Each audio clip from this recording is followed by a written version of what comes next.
So, Bernie Sanders supporters and his campaign, they're feeling the burn today. And no, we're not talking about their usual hashtag feel the burn, BERN. They're actually feeling the burn. You were waiting to say that, weren't you? I might have stole this from a friend, but I liked it, and he said I could use it. But they're feeling the burn because he lost by 50 points in South Carolina. 50 points. Hillary Clinton got over 78% of the vote. And I don't know if to be happy or sad or disgust. This whole campaign season, I don't know if I should be happy. I mean, I'm happy that a socialist might not win, but Hillary's pretty much a socialist anyways. So, there you go. I just thought that was interesting. They're feeling the burn. It was Beyond Reason. And this is Beyond Reason Radio. I'm your host, Michael Yaffee, the voice of truth, the voice of reason in a world that is beyond reason. And I'm joined by executive producer, Mr. Michael Formisano. If you download the Beyond Reason Radio app, you can catch the show every Monday and Friday at 8 p.m. And if you catch the show live, you can chat with the show live. And that's available on the app, or if you just go to beyondreasonradio.com, click on the live stream link, you can also chat with the show there as well. So, opportunity to engage with the show, and if you say something, we'll talk about it on the air. So, go ahead and do that. It would be awesome. And so, Mike apparently watched the Oscars, at least part of it. I did not watch it. And apparently a lot of people didn't watch it either. I mean, it had 34 million viewers. But that's the lowest rated Oscars in 8 years, I think. It was one of the lowest rated Oscars out there. And I thought I would point out, for one, instead of hashtag Black Lives Matters, do hashtag Oscars awards matter? Do they matter? Hashtag Oscars award matter? They need to start a whole campaign. But anyway, I thought I would just share with you some things that you might have missed from the Oscars last night, including Chris Rock, who, of course, had to talk about the whole racism thing surrounding the Oscars. Everybody talked about the whole racism thing. Which, by the way, I know. By the way, one of the basically the whole show. Of course it was. Hey, we are the Academy Awards, and we like black people. Here's a joke about Jack Black. Right. Exactly. Yeah, exactly. Oh, don't joke about Jack Black. That's interesting. Anyway. That was the whole thing. I'm really? not joking. Yeah, see, I didn't watch it. I guess I should have, but I mean, do you care, the average person out there listening right now, do you really care? They never have movies that you really like. Anyway, but I was going to say, one of the movies that they were upset didn't get any nominations, really, was Straight Outta Compton. A movie about Dr. J and all that stuff. I actually rented that movie recently.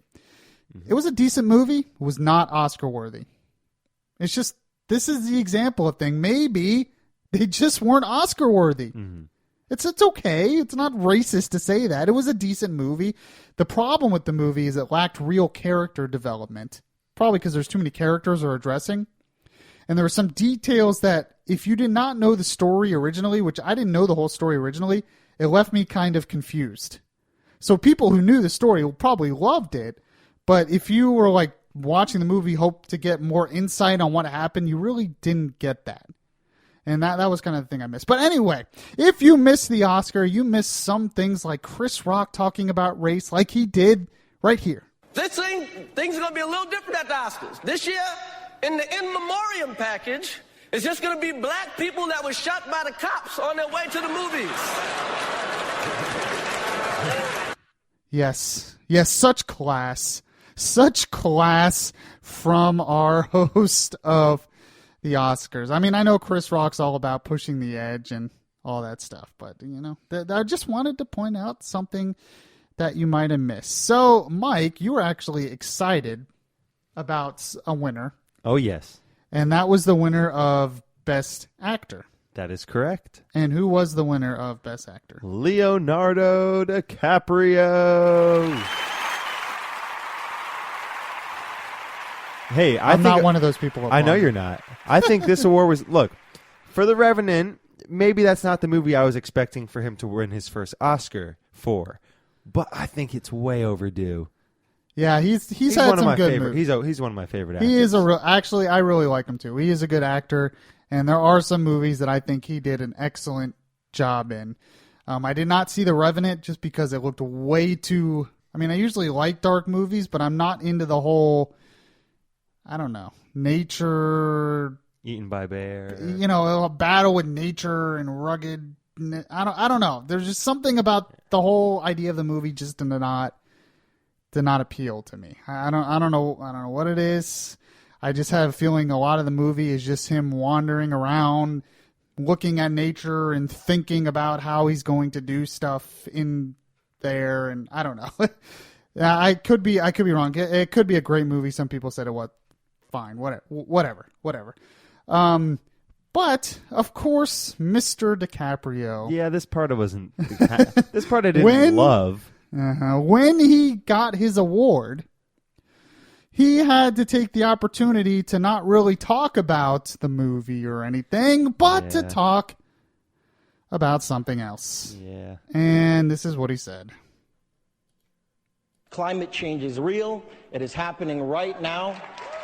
It is the most urgent threat facing our entire species. Yeah. And we need to work collectively together and stop You should see the reaction of people. Sorry. procrastinating. We need to support leaders around the world who do not speak for the big polluters or the big corporations, but who speak for all of humanity, for the indigenous people of the world, for the billions and billions of underprivileged people who will be most affected by this, for our children's children, and for those people out there whose voices have been drowned out by the politics of greed. I thank you all for this amazing award tonight. Let us not take this planet for granted. I do not take tonight for granted. Thank you so very much. For one, voices drowned out by the politics of greed. Has anybody's voice dealing with global warming anywhere been drowned out? Not exactly. Downplayed would be a better word, but drowned out, no. Downplayed? It's everywhere. Global warming climate change is everywhere you go. I'm saying now it's starting to become it's starting to change. Like before, it's the golden age of global warming. Well, that was after the movie. Exactly. Well, it's because people are skeptical of it. Yeah, that's. I don't know. I just wasn't thrilled with his speech. Yeah, and I just don't buy the argument that voices are drowned out. And apparently someone like me who's skeptical of man-made global warming, or at least the effects that it has, like he believes, apparently my interests are of corporations and the big polluters out there. So apparently that's why I talk about these things, is corporations and the big polluters. And of course he starts out with it's real, and it's affecting us, and this is right what now. We're doing. Yes. And well, that's very interesting, because I have some more evidence that it's not what you think it is. But when I heard this, though, this reminded me of Obama in the State of the Union address he did earlier this year, when he also had the opportunity to talk about global warming, climate change, blah, blah, blah. And he, like Leonardo DiCaprio, was just straight up, it's real. But he went so far as to mock people like me, the people in the interest of the big corporations, apparently, who are skeptical. And this is what Obama said at the State of the Union, if you forgot. 60 years ago, when the Russians beat us into space, we didn't deny Sputnik was up there. We didn't argue about the science or shrink our research and development budget. We built a space program almost overnight, and 12 years later, we were walking on the moon. He's always so brilliant. He's so clever, Mr. Obama, saying we didn't deny that Sputnik was up there. Fine, I'll give you that. We didn't deny it. But when Sputnik happened, was there not pretty much a lot of hysteria around it? A lot of exaggeration on the threat of Sputnik, a lot of what it was about, what the Russians were capable of. Oh, because this means they could nuke us, send nukes into space. Oh, we have to panic. Oh, Sputnik, what is it actually doing up there? Is it spying on us? All this kind of stuff that happened. And it was all exaggerated. In fact, the White House at the time knew it was exaggerated. It wasn't a surprise to them. They knew they were developing it. The American space program was already working on something similar to it. And another thing that I learned this week, Sputnik, a lot of people, talk about the history. And one thing, all Sputnik was a ball that orbited in space, and it gave off a radio beep. Beep, beep. And you could pick up the signal of the beep when it passed over. And that's pretty much it. Not only that, but a lot of people are like, oh, I could see it from space. Well, while very, very few could see it pass by in space if you were in the right place, a lot of the people that thought they saw it from space actually did not see Sputnik. What they saw was the rocket that was following Sputnik. The rocket that took up Sputnik, part of that rocket was also orbiting behind Sputnik. And what it was is that rocket was specifically made to reflect sunlight so in a way that it could be more seen from space. Why do you think this was? Because the Russians wanted us to believe that it was a lot bigger than it was, a lot more powerful than it was, and to use it for propaganda, to believe that what people were seeing was Sputnik, even though at the time they didn't have the technology to be able to do that. You were not actually seeing Sputnik, you were seeing the rocket following Sputnik. But so many people believed that it was Sputnik. And there was panic, and there was hysteria, and most of it was not founded. My point is, if you're going to use Sputnik, it's actually a great example. Because global warming, the whole thing started basically in the 80s. It started as a scientific concern. But what has happened, and by the way, yes, there was warming trends up until 1998. Nobody denies that. I don't deny that. But what happened is they took this scientific concern and it was taken away from science and moved into the realm of money and politics. And it was done in a way for propaganda purposes, just like Sputnik, to scare us all so we could basically give more power to the government, for one, and to invest in green energy and all this other stuff. Some people it was about making money. Some people it was about, getting rid of oil, whatever. It was taken from that, greatly exaggerated for politics and money, and made into this global giant thing that it is today. And yes, when Sputnik happened, the American government did spend millions of dollars to develop the space program, and I actually like the space program. And by the way, Obama has done nothing to develop space anymore, NASA or anything. He hasn't done anything. He's cut the budget. He hasn't helped NASA whatsoever. So I don't really want to hear him talk even about that whole program. And I like the program, especially for national security issues. But this is what I'm saying. It's, once again, it's propaganda. This is what I believe. Being used to get us fearful and spend all this money on stuff that maybe we don't need to spend it on. Except this time it isn't the Russians doing it, but it's our own government. By the way, speaking of, it's factual, whatever, and then you usually hear Obama say, most 99% of scientists, scientific consensus. Well, it's very interesting because literally this week, even when Leonardo DiCaprio was saying this, I found this in the Daily Caller, 300 scientists want the National Oceanic Aeronautics Administration, NOAA, to stop hiding its global warming data. And it's not aeronautics, it's atmospheric, I'm sorry. The National Oceanic and Atmospheric Administration Hundreds of scientists sent a letter to lawmakers Thursday warning national NOAA scientists may have violated federal laws when they published a 2015 study purporting to eliminate the 15-year hiatus in global warming from the temperature record. What that study pointed out is there was actually kind of a 15-year hiatus when the planet wasn't warming like they thought, and what the NOAA did is they tried to eliminate it.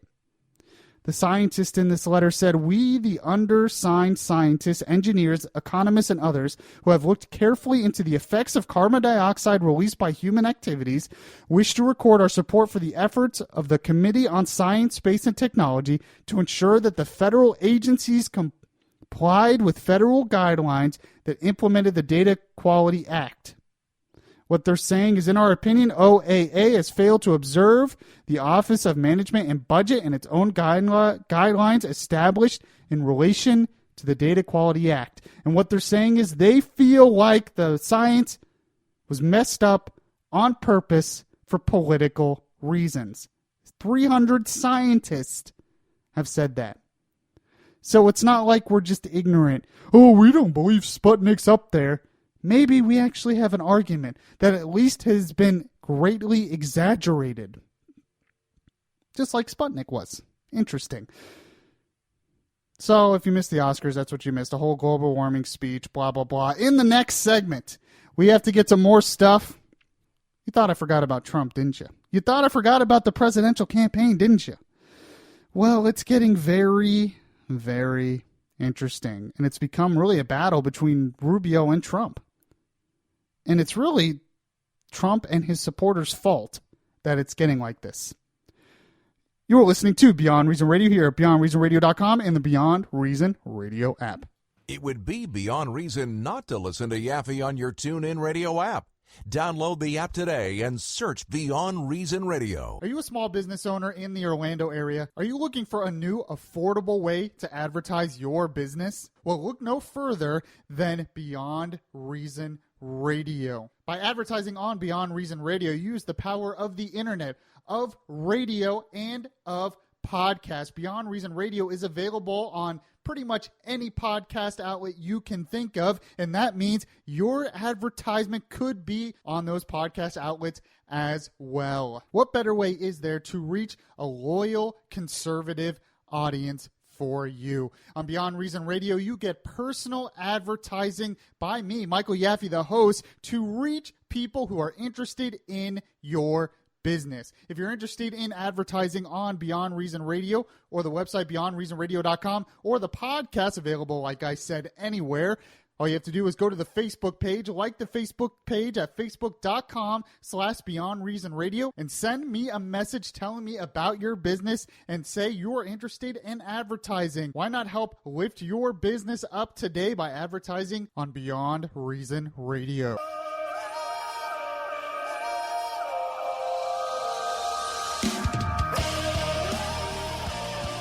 If you miss any of the show, you can download the Beyond Reason podcast on iTunes.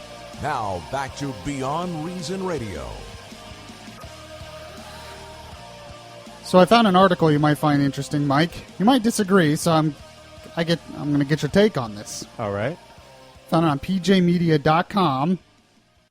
It says, 5 reasons nobody cares about the Oscars. Since we talked about that in the last segment, let's see if he finds... Some of this is actually kind of interesting. I really wonder how many people really care about it as much as they used to. 1, there are no real movie stars anymore. The age of a true movie star is over. Have you seen a copy of People lately? I can't name anyone in it. From reality stars to people who are on some cable show I'd never heard of, Hollywood is packed with people who are no more famous to me than the checkout girl at the grocery store. Who is today's Julia Roberts, Robert Redford, Cary Grant? No one shines anymore. What do you think about that? I don't know if I agree with that one. I don't fully agree with that one. I understand what he's saying. Yes, Hollywood's flooded these days. I understand that. Yeah. But there were still definitely people who were more prominent than others. Yeah, all you have to do is think of Christian Bale or Tom Hanks, Ben Affleck, Gerard Butler. I mean, now, this is the one I kind of do agree with, at least lately. Number 2, the movies are not that good. Except for the few blockbusters that people love and the Oscars shun, I can't say for sure that I've seen any movie nominated for Best Film in the last 10 years. Now, I'm not even sure. I'd have to look up what films have been nominated, but I know last year was Birdman. Still haven't seen it. Again, I'd say it's about half true.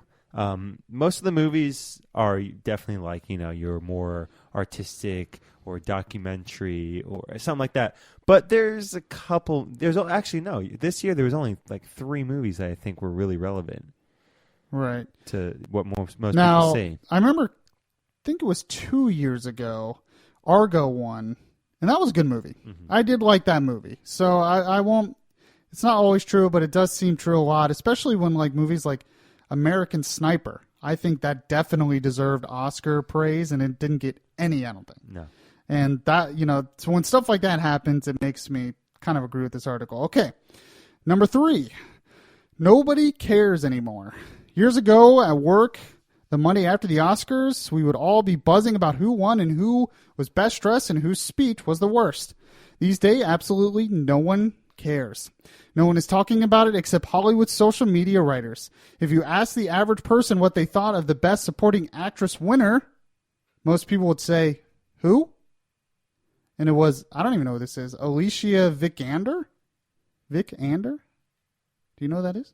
Oh, yeah, that's the one. Yeah, I do know who that is. She was one of the nominated actresses last night. Well, I know, but I don't remember which movie she was. See, exactly. That's his point. No, but I don't know who that is. I know who she is. I don't remember. Yeah, which she apparently won. Yeah, but it kind of makes his point. You're like, who? Yeah. All right. Number 4, kids have no idea what the Oscars are. I don't have any kids, so this could be true or not. When I was a kid, there wasn't much to watch on TV since we only had about 6 channels. So when the Oscars came on, it was a big deal, and we all crowded around our remoteless television to watch it. For days afterwards, we would practice our acceptance speeches holding hairbrushes or piano trophies in the mirror. I never did that. Nowadays, kids have unlimited entertainment choices from iPad games to 400 cable and streaming channels. The Oscars isn't going to draw the youngsters who will grow up with little to no concept of what an Oscar is. Further, any Hollywood star or starlet the kids want to see can be contacted on Twitter or Instagram, and they can even write back sometimes. The mystery of the Hollywood star is over. Was the Danish girl, by the way. See, I didn't see that Best movie. supporting actress, she won. Yeah, I had no interest in that movie. But what do you think about that, though? The kids, I bet that's true. I bet there's a lot of kids out there who really don't care. No, because most of the movies nowadays are not, they're not movies. Again, yeah. not movies kids would see. And the only reason I feel like I've been talking about this is because we work in radio. Yeah, exactly. Yeah. That's about it. All right, number 5. This one, I made my point in the first segment. Too much politicking. Yes. This year's Oscars cause of the moment was gun control, where all the famous rich people who have armed guns surrounding them and their families 24/7 wore little bracelets to show their support for taking away your rights to protect yourself and your family. How quaint. Hollywood has shown such contempt for regular Americans for so long, with the constant proselytizing for the cause, or that candidate that we've seen severely... Hold on, let me try that again. Or that candidate that we've severed the dysfunctional relationship we used to have with Hollywood. I don't know if that was written right. That was weird. But the stars, as they call themselves, may still exist, but they are dimmed. But I agree. Politicking, nobody wants to see that in the Oscar. We want to hear you thank your family and thank the and Academy. Talk about the movies. And talk about the movie and leave outside for outside. Yeah, and what really bothers me about that is I think people get turned off by it because it's a bunch of actors and actresses lecturing the rest of the American people on how they should live their lives and who they should vote for and what cause they should support. You're an actor. You're an actress. That's stealing the spotlight for your own personal interests. Exactly. And I don't know. And I don't agree with that. Just because you're an actor doesn't mean you're an expert on world policy. It means the opposite sometimes. Exactly. So we just don't want to be lectured on why they just act like they're better than us. And I think that's why a lot of people. Because a lot of them know everybody's watching them. That's true. That's a good point. All right. So 5 reasons thought that was kind of interesting. We were talking about the Oscars earlier, and, you know, I'm done with the Oscars now. Yeah. Because I've ignored it long enough in this show. But I guess we should talk about Trump again. I almost got like a whole half an hour of the show without talking about the presidential race. You got 3 minutes. You can do it. Yeah, we still have a half an hour in the show, yes, but you're right. So we're going to talk about Rubio going against Trump, which is very interesting. But first, something I'm going to play for you. Chris Christie was at a Trump rally, and after he gave his little speech for Trump, the mic overheard Trump basically telling Christie to go away. This is interesting. Here it is.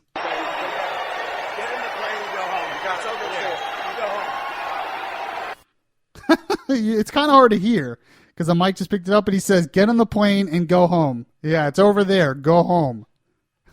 And he might have just been nice, but it's just funny that Trump's like, okay, I'm done with you. Get out of my sight.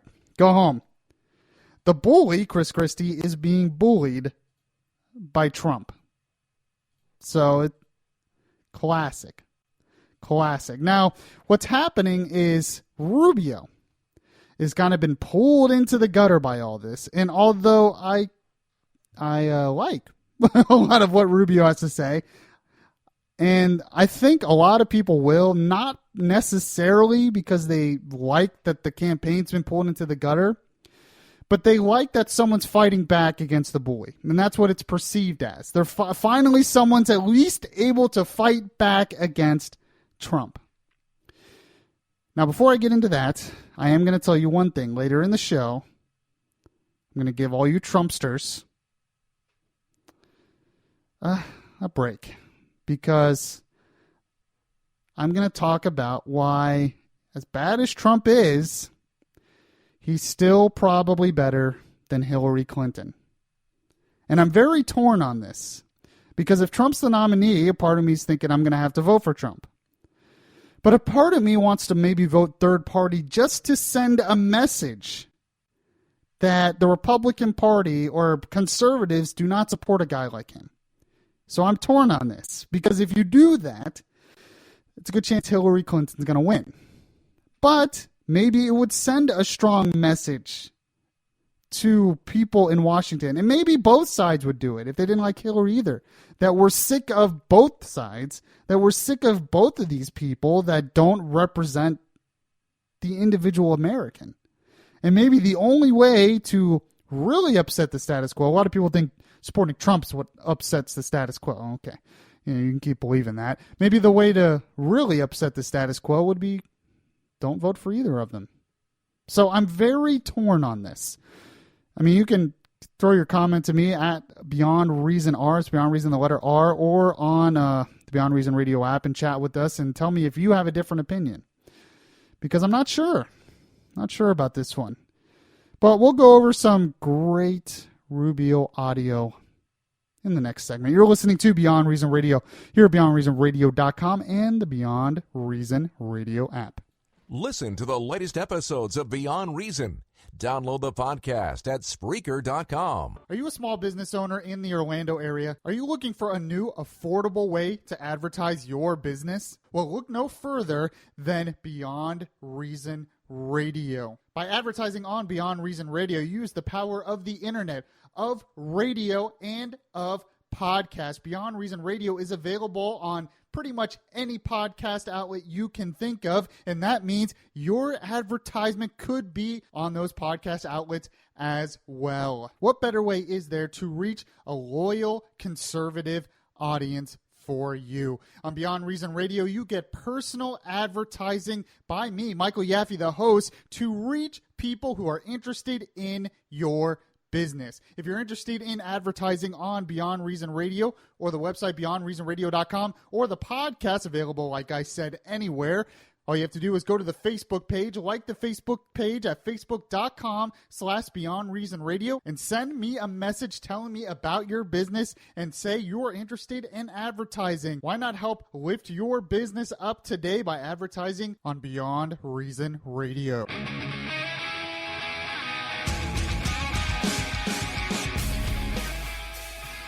If you like Beyond Reason Radio, well, make sure to show it by liking the Facebook page at facebook.com/Beyond Reason Radio. Welcome back. I am your voice of truth, your conscience in your ear, the voice of reason in a world that is beyond reason. This is Orlando's Smart Talk Radio. You can catch the show every Monday and Friday at 8 p.m. on the Beyond Reason radio app, or catch the podcast on a bunch of different places, anytime, anywhere. And I'm joined by executive producer Mr. Michael Formisano, who is going to love everything we're about to play. Because over the weekend, Rubio has decided to come out punching against Trump. And by the way, we talked about how he put up a website over the weekend called TrumpSlams.com, where actually, if you go to the website, there's like a little button that looks like a boxing glove, and you click it, and it's kind of like punching Trump, which is very interesting. Now, as I get through this, a lot of the Trump people, all of a sudden, they're going to be like, wow, Rubio's being childish. How could he sink so low and attack Trump like this? This is all your fault, Trump supporters, for backing a guy who did this.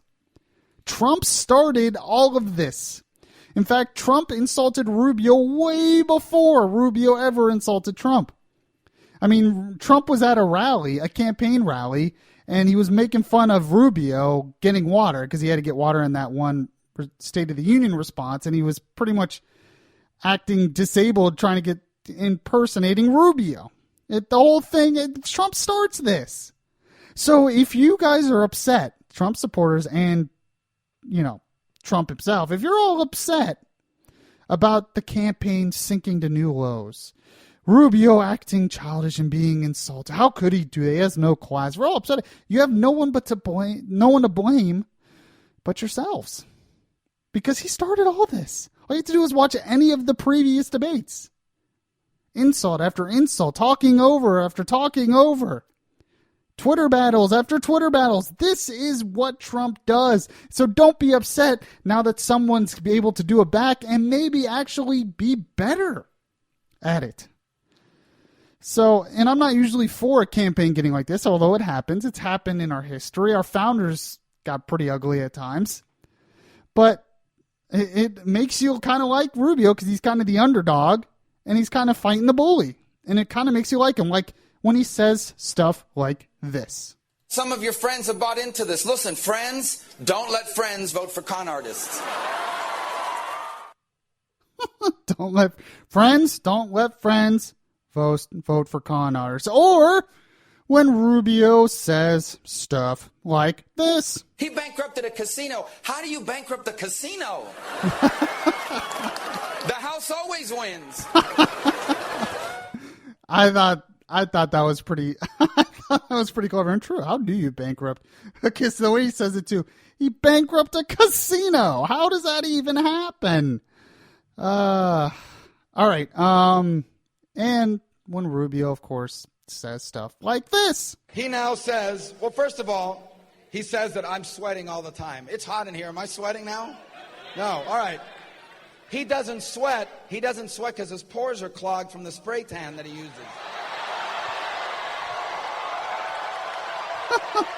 This is the best one.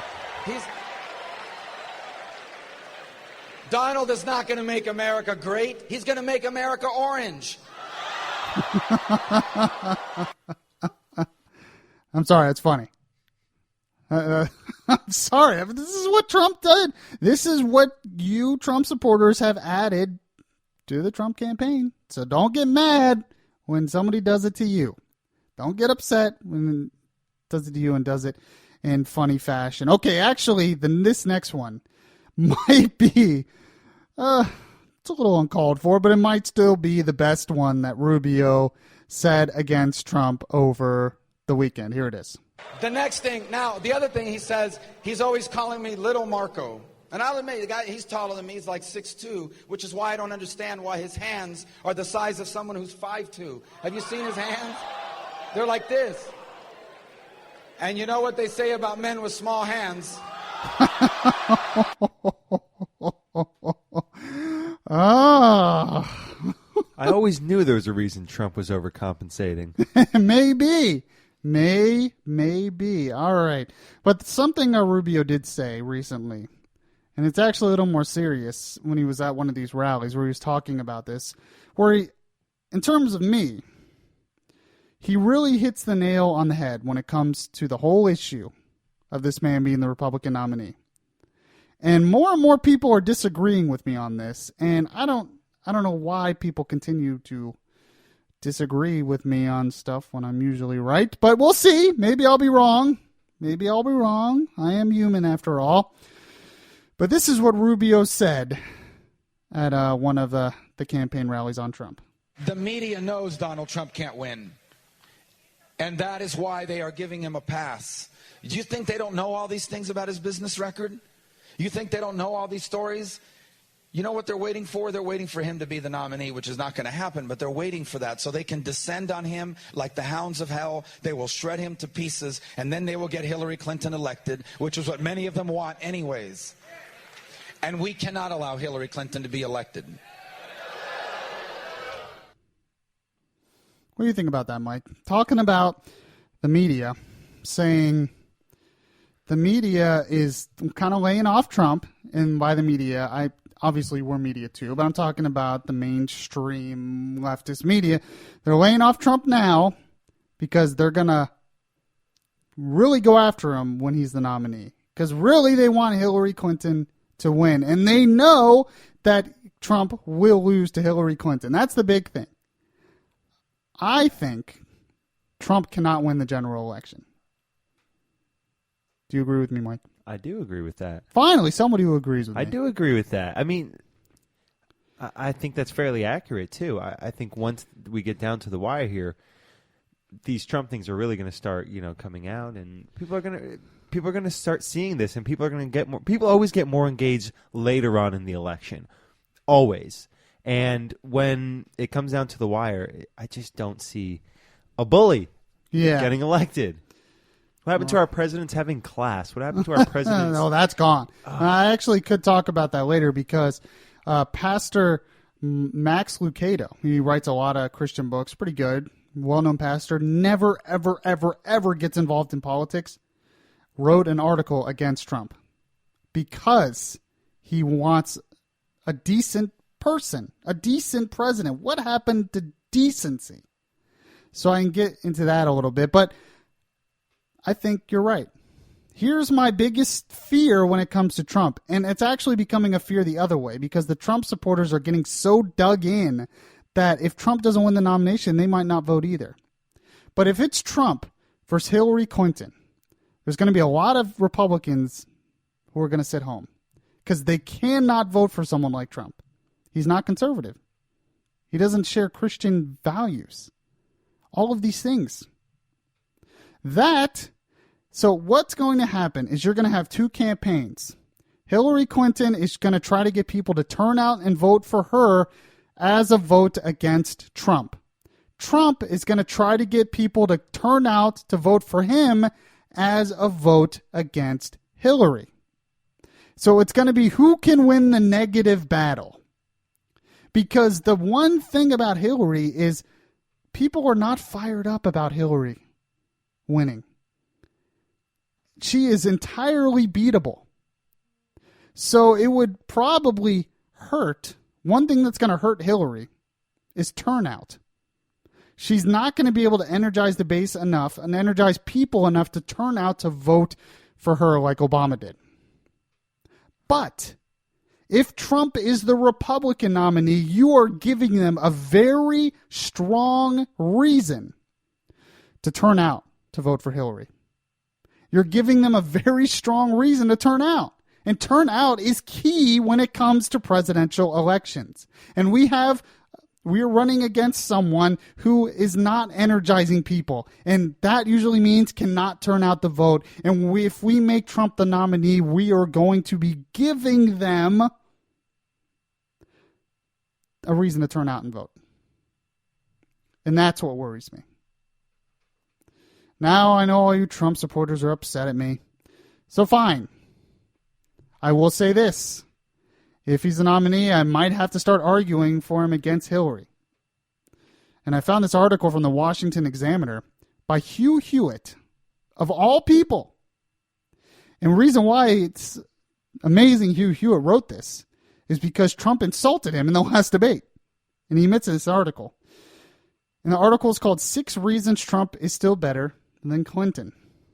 He said, I spent Friday's radio show explaining to incredulous guests that of course I'd support Donald Trump if he's the GOP nominee.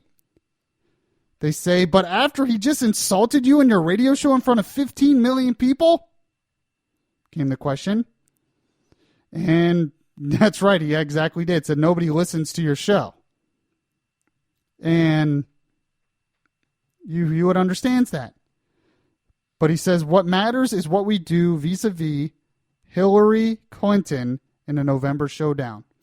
To get to that answer, journalists have to be willing to take some flack while asking pointed questions from all sides, even when the journalist is avowed conservative long-standing. He says, I'm not endorsing Trump, but he has 6 reasons why he would support him if he's the nominee. He says the first 3 are the existing and probable 2 additional Supreme Court nominations.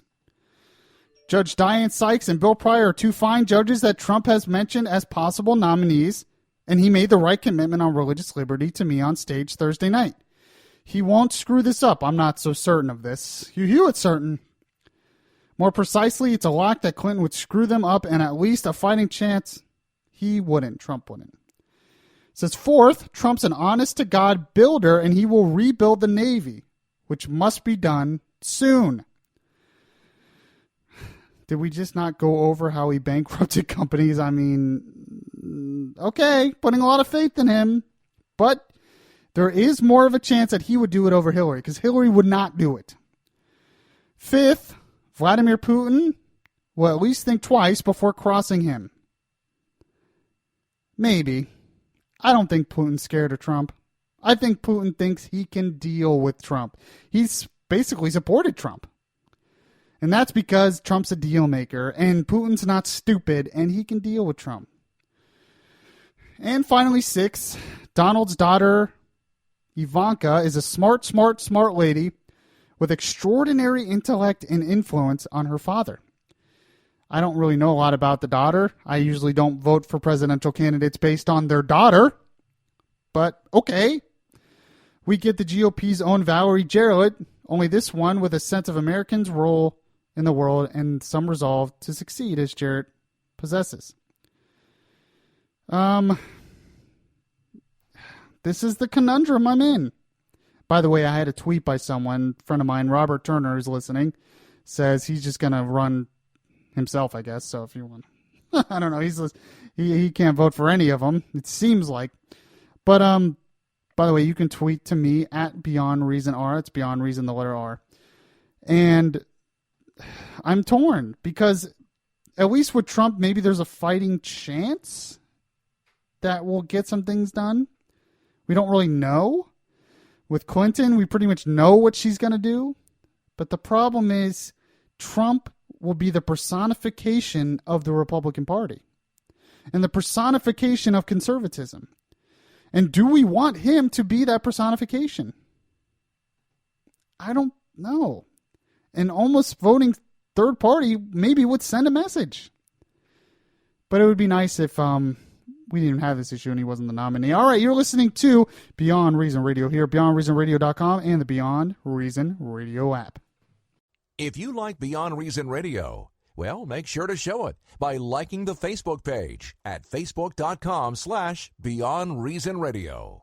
Are you a small business owner in the Orlando area? Are you looking for a new, affordable way to advertise your business? Well, look no further than Beyond Reason Radio. By advertising on Beyond Reason Radio, you use the power of the internet, of radio, and of podcast. Beyond Reason Radio is available on pretty much any podcast outlet you can think of, and that means your advertisement could be on those podcast outlets as well. What better way is there to reach a loyal conservative audience for you? On Beyond Reason Radio, you get personal advertising by me, Michael Yaffee, the host, to reach people who are interested in your business. If you're interested in advertising on Beyond Reason Radio or the website beyondreasonradio.com or the podcast available, like I said, anywhere, all you have to do is go to the Facebook page, like the Facebook page at facebook.com/Beyond Reason Radio, and send me a message telling me about your business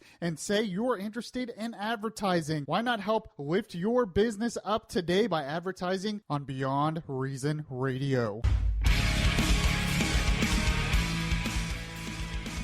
Subscribe to the Beyond Reason podcast today on your Stitcher app and hear the voice of reason anytime. So the world is most definitely beyond reason, as we have pointed out today. I was your voice of reason. But I wanted to give you some hope before we ended the show today. I found this interview from Fox, and they were talking with Saeed Abedini. Now, Saeed Abedini was a Christian pastor in Iran, and he was arrested, and he was imprisoned for 4 years, tortured, treated horribly. Why? Because he was a Christian. Because he was trying to spread the gospel in Iran, which is apparently illegal in Iran. But not only that, but they said he was worse because he was like against the government, because he was a Christian. So he was thrown in jail. Thank God he was released, brought to America. Now he's an American. But he was away from his family. He was tortured, all for just spreading the gospel, all for spreading hope. So, can you imagine being in his position? Think about all the problems you have today. I doubt they compare to what he faced for 4 years. And yet, when asked in the interview, how did you get through it? This is what he said.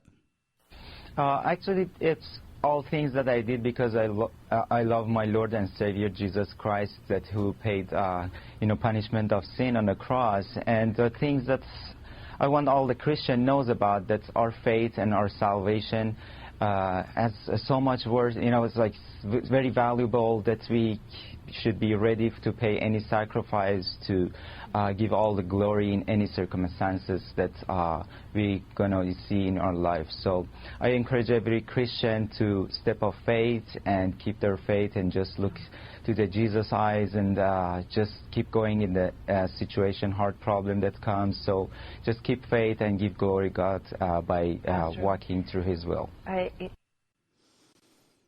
So what does he say? He's been remember, Iran prisoner, away from his family. Now he's saying his marriage is having problems right now because how does a marriage survive something like that? Being away for 4 years, seeing unimaginable things that your wife could never relate to. Your wife not having a husband for 4 years, and yet he uses the time in the interview to encourage people to keep their faith. That no matter how hard things are, we can have faith and we have salvation through Jesus. And that was the one thing that kept him going through it all. I talk a lot on this show about things that are beyond reason, crazy things. And I try to be a voice of reason through it all. That's the goal of the show. But even with me, it is hard sometimes, some days, especially with this campaign season, the way it has been, to get through it all. And you just want to shut down. You just want to forget about it. You just want to... Some people respond in anger. Some people respond, in all kinds of ways. They just decide not to be informed. They just decide to disengage, or they get angry. And if you don't agree with someone, you just want to hurt them. Some people, very extreme cases, actually get violent. And of course, we have a presidential candidate now in Trump who encourages violence, said he wanted to punch a protester in the face. Real class. Yeah. But through that all, if I was just thinking about this, is if Abedini can get through his problems and still come out with faith and as a man of faith and looking to what's really important, which is God, which is our soul, keeping our soul, which is our Savior, our salvation. It kind of helps give you a little perspective, I think. That through all this mess that is beyond reason, that there is hope. And I just say this because and Mike, you probably know people like this. You get so wrapped up in the filth of the world in this business, you know. It kind of brings you down sometimes. You just get straight into the filth and you don't know how to get out. And even if you're not in this business, it could be a ton of other things. The world is a mess. And then when our leaders are a mess and our culture, like what I played in the Oscars, is becoming a mess, how do we find hope through all of this? Well, it's not by electing someone different as president. It's not by me. I am not your hope. I'm sorry. If you think I'm your hope, you're out of your mind. But it's something much bigger than ourselves. It's our faith. And we read about, you just read the Bible, you read about Paul, all the suffering, literal suffering, beatings, arrests, all kinds of stuff that he had to go through, made his faith stronger. And actually he said we should thank God for our persecutions because it builds character. I'm telling you, it's the only thing that can get through this mess. It's the only thing that helps me get through this mess. Is our faith in our Creator, our faith in Jesus, who was God stepping into this creation. I believe that with all of my heart. And what's interesting too is, as Mike saw before he came in, I'm reading a book. It's called Future Crimes, Inside the Digital Underground and the Battle for Our Connected World. And it's talking a lot about the future. I love reading books by like Ray Kurzweil and others. You wanted to see the book, Mike? I was curious who wrote it. Oh, Mark Goodman. I guess he has been in this for a while. I haven't heard of him before this. But I love reading about the future and new technology and all this stuff. And he goes into a lot of the dangers of it all. The fact that your genetic code will be easily mapped one day, but it could leak onto the internet and it could just be out there. And hackers could get it and use your genetic code to implant your genes on a crime scene that you weren't even involved in or something. I just scared Mike half to death. But that kind of stuff is possible in the future. I hate to say it. But as things get more crazy like this, as the world's going to get crazy, the only thing that's going to get you through it, because there's going to be more questions and answers in the coming years, is your faith. Is be like Saeed Abedini. So, I will leave you with the verse I always leave you with in Philippians.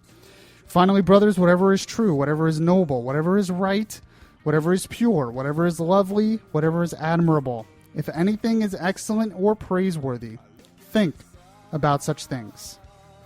Whatever you've and the God of peace will be with you. And I'll catch you guys on Friday. Keep the faith.